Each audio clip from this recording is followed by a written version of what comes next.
मैं भी आपसे कहूंगी कि आप अंग्रेजी सीखिए, बाकी बहुत कुछ सीखना है आपको, सीखिए पाश्चात्य सभ्यता से। आप समझना और सीखना चाहते हैं, पर कम से कम अपने पूर्वजों को तो याद रखिए, अपने रामकृष्ण को तो याद रखिए, अपनी संस्कृति को तो मत भूलिए, वरना कौन कहेगा कि तुम अपने बाप की संतान हो।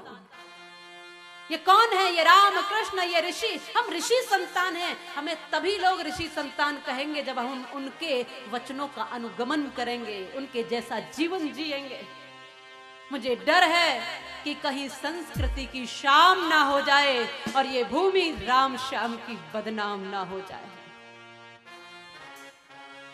मुझे डर है ये भूमि राम श्याम की बदनाम ना हो जाए।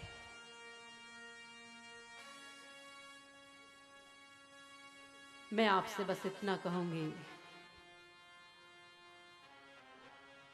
यदि हमने कुछ भी खो दिया हो तो दोबारा पाया जा सकता है, लेकिन हमारी संस्कृति का यदि पतन हुआ तो हमारा अस्तित्व समाप्त है।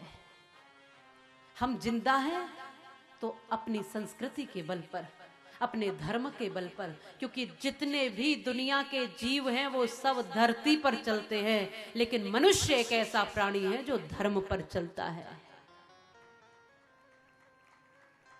ये देश ही बिगड़ गया तो अरमानों का क्या होगा? ये देश यदि बिगड़ गया तो अरमानों का क्या होगा? ये देश भूखा मर गया तो धनवानों का क्या होगा?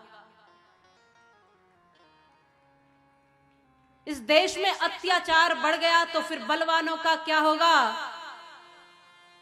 और देश में अज्ञान यदि बढ़ गया तो फिर विद्वानों का क्या होगा? क्षमा को बुझाएगा तो परवानों का क्या होगा? और धर्म ही चला गया तो इंसानों का क्या होगा? क्या है हमारा अस्तित्व?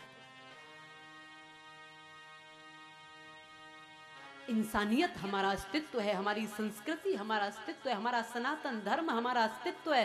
हिंदुत्व की भावना लिए जब तक हम न जिएंगे तब तक हमारा अस्तित्व यूं ही समाप्त होता रहेगा। आओ, आज की कथा आपके अस्तित्व को याद दिलाने की है। यदि आप अपने स्वरूप और अस्तित्व को समझ गए तो दुनिया की विराटता आपके ही भीतर है, संपूर्ण ब्रह्मांड आपके भीतर है, 33 कोटि देवता आपके भीतर हैं, मां भारती स्वयं आपके भीतर से प्रकट हो सकती है यदि आप अपने अस्तित्व को समझ गए। और ये विवेकानंद जन्म जयंती यही कहती, अपने अस्तित्व को समझो, स्वयं को समझो, स्वयं को देखो। दुनिया में उसने बड़ी बात कर ली जिसने अपने आप से मुलाकात कर ली।